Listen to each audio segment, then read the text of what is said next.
தாய் வீடு மே 2023 திருவள்ளுவரின் சீற்றம். எழுதியவர் குமார் புனிதவேல். வாசிப்பவர் ஆர் சத்யபிரியா.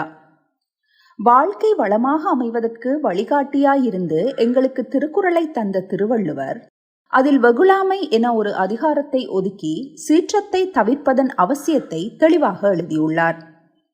இது திருக்குறளின் 31வது அதிகாரமாகும். அந்த அதிகாரத்தில் தரப்பட்ட கருத்துக்கு மாறாக திருவள்ளுவரை சினந்து சில குறள்கள் பாடியிருப்பதை கவனித்த வேளை வியப்பாயிருந்தது. திருவள்ளுவரும் சிலர் வேதனையை எண்ணி வேதனைப்பட்டு அவ்வேதனைக்கு காரணமாக இருந்தவர் மேல் சினந்து சில குறட்பாக்களை பாடியுள்ளார். அத்தகைய குறள்களை இங்கு பகிர்ந்து கொள்வோம். முதலில் வெகுளாமை பற்றி திருவள்ளுவருடைய நிலைப்பாடு என்ன என்பதை கவனிப்பது உசிதம். அந்த அதிகாரத்தின் நடுக்குறளாக 305வது குறளில் என்ன குறிப்பிடுகிறார் என நோக்கின், ஒருவர் துன்பம் வராமல் தன்னை காத்துக்கொள்ள விரும்பினால் அவர் தனக்கு சினம் வராமல் காத்துக்கொள்ள வேண்டும் என்கிறார். காரணம், சினம் வர இடம் கொடுத்தால் அந்த சினமே அவரை அழித்துவிடும் என்கிறார். தன்னைத்தான் காக்கின் சினங்காக்க காவாக்கால் தன்னையே கொள்ளும் சினம். குறள் 305. எவ்வளவு அழகான அறிவுரை! ஆனால் அதை கூறிய திருவள்ளுவரே சினங்கொண்டு கூறிய சில குறள்களை கவனிப்போம். இறைவன் மீது சீற்றம். திருவள்ளுவர் மிகவும் சாந்தமும் பொறுமையும் உடையவர் என்பதை நான் ஏற்றுக்கொள்வேன். ஆனால் அவர் இறைவனையே சபிக்கிறார். ஒருவருக்கு உயிர் கொடுத்து பின் அவரால் படைக்கப்பட்டவர் பிச்சை எடுத்து வாழ வேண்டும் என நியதியை படைத்த அந்த இறைவனும் ஊரூராக பறந்து பிச்சை எடுத்து கெட்டுப்போகட்டும் என்று சினந்து கூறுகிறார். வறுமையின் வேதனையை உணர்ந்து பெரும் இரக்கமுடையவராய் திருவள்ளுவர் இருந்தமையால் இப்படி கூறியுள்ளார். இதோ அந்த குறளை பகிர்ந்து கொள்வேன். இறந்தும் உயிர் வாழ்தல் வேண்டின் பரந்து கெடுக உலகியற்றியான். குறள் 1062. இந்த குறளில் திருவள்ளுவர் ஒருவர் பிச்சை எடுத்து வாழ வேண்டும் என விதி சமைத்தால் அப்படி விதியை படைத்தவனும் பிச்சை எடுப்பவனைப் போல் ஊரெல்லாம் பறந்து திரிந்து பிச்சை எடுத்து அழியட்டும் என பெரும் சினம் கொண்டு சபிக்கிறார். இறைவனும் அக்கொடுமையை அனுபவித்து அழியட்டும் என்கிறார்.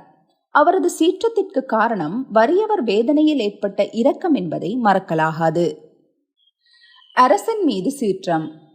திருவள்ளுவர் வாழ்ந்த காலத்தில் அரசர்கள் நாட்டை ஆட்சி செய்தார்கள். ஆனால் இன்றைய காலத்தில் குடியாட்சி அமைப்பில் நாட்டை ஆட்சி செய்வது மக்களால் தெரிவு செய்யப்பட்ட அரசியல்வாதிகளே. இங்கு நாம் பார்க்க போகும் குறள் அரசர்களுக்கு மட்டுமல்ல, ஆட்சி செய்யும் எவர்க்கும் பொருந்தும். இலங்கையில் அரசியல்வாதிகள் அதர்மமான அரசியல் நடத்திய குடிமக்களை கொடுமைப்படுத்திய வேளை அண்மையில் குடிமக்கள் கொதித்து எழுந்ததையும் ஆட்சி மாற்றம் வேண்டி போரிட்டதையும் யாவரும் அறிவோம். ஒரு காலத்தில் பிரெஞ்சு மன்னர்களின் கொடுமை தாங்க முடியாமல் மக்கள் கிளர்ந்து எழுந்து நடத்திய பிரெஞ்சு புரட்சியையும் நீங்கள் அறிவீர்கள். அடிமையாகி ஆங்கிலேயர்களுக்கு கூலிப்படையாக மாறிய மன்னருக்கு எதிராக கொதித்து எழுந்த மக்கள் புரட்சியையும் நீங்கள் அறிவீர்கள். முறையாக ஆட்சி செய்யாது கொடுங்கோன்மை செய்யும் அரசனை அழிப்பதற்கு வேலும் தேவையில்லை, வில்லும் தேவையில்லை. அவன் கொடுமையான ஆட்சியினால் வேதனையுற்ற மக்களின் கண்ணீரே அந்த மன்னனை அழித்துவிடும் என்று சீற்றத்துடன் தனது குறளில் அறிவுறுத்தியிருக்கிறார் திருவள்ளுவர். அல்லற்பட்டு ஆறாது அழுத கண்ணீர் அன்றே செல்வத்தை தேய்க்கும் படை. குறள் 505. திருவள்ளுவர் மிக சீற்றத்துடன் கூறுகிறார், தவறான ஆட்சியால் துன்பப்பட்டு துன்பம் பொறுக்காத குடிமக்கள் சிந்திய கண்ணீர்தான் ஆட்சியாளரின் செல்வத்தை அளிக்கும் ஆயுதம் என்று. கயவர்கள் மீது திருவள்ளுவர் கோபம். இதில் சுவையான விடயம் யாதெனில் திருவள்ளுவர் கயவர்களை தேவர்களுக்கு ஒப்பிடுகிறார். இங்கு தேவர்கள் உளரா அல்லது இல்லையா என்பது முக்கியமல்ல. அக்காலகட்டத்தில் அனைவரும் தேவர்களை உயர்ந்தவர்களாகவும் சிறந்தவர்களாகவும் கருதினார்கள். ஆனால் திருவள்ளுவரோ அவர்களை கயவர்களுக்கு ஒப்பிடுகிறார். அது ஏன் என பார்ப்போம். திருவள்ளுவர் வாழ்ந்த காலத்தில் முனிவர்களும் ஞானிகளும் இல்லறத்தை ஒதுக்கவில்லை. கௌதம முனிவர் ஒரு பெரும் ஞானி. அவரது மனைவி அகலிகை பேரழகியும் சிறந்த பெண்ணுமாவாள். விரும்பியதை தரும் கற்பகத்தரு மரத்தையும் வேண்டியதை தரும் காமதேனு எனும் பசுவையும் உடைய தேவர்களின் மன்னனான இந்திரன் அகலிகையின் அழகில் ஆசை கொண்டு கயவர்கள் போல் வஞ்சனையால் அவளிடம் உறவு கொண்டதாக கூறப்படுகிறது. அதனால்தான் கயவர்களை தேவர்களுக்கு ஒப்பானவர் என தன் குறளில் திருவள்ளுவர் குறிப்பிடுகிறார். தேவர் அனையர் கயவர் அவரும் தாம் மேவன செய்தொழுகலான். குறள் 1073. திருவள்ளுவர் சினந்து கூறுகிறார், கயவர்கள் தாம் ஆசைப்பட்டதை அடைவதற்காக தேவர்களைப் போல் எந்த தவறையும் தயக்கமின்றி செய்வார்கள் என்கிறார். ஆனால் திருவள்ளுவர் இத்தகைய கயவர்களை எப்படி திருத்துவது என்பதற்கு அறிவுரை கூறவும் தவறவில்லை. அங்கேயும் அவருடைய சினம் தெரிகிறது. அவர் தனது 1078வது குறட்பாவில் நல்லவர்கள் தவறு செய்யும் வேளைகளில் சொல்லித் திருத்தலாம், ஆனால் கயவர்களை திருத்துவதற்கு அவர்களை கரும்பை சாறு எடுப்பது போல் கசக்கி பிழிந்தால்தான் அவர்கள் ஓரளவு பயப்படுவார்கள் என்கிறார். தவறுகள் நடக்கும் வேளைகளில் பாராமுகமாய் இருந்தால் அதுவும் தவறுதானே.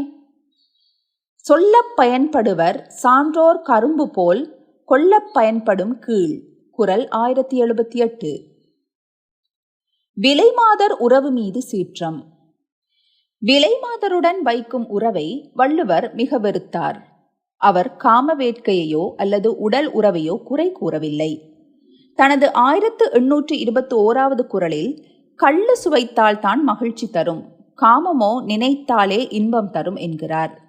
இப்படி கூறும் திருவள்ளுவர் விலைமாதருடன் உடல் உறவு கொள்பவரை மிகச் சினந்து கூறுகிறார். நீ ஒரு பிணத்துடன் இருட்டறையில் உறவு கொள்கிறாயே என்கிறார்.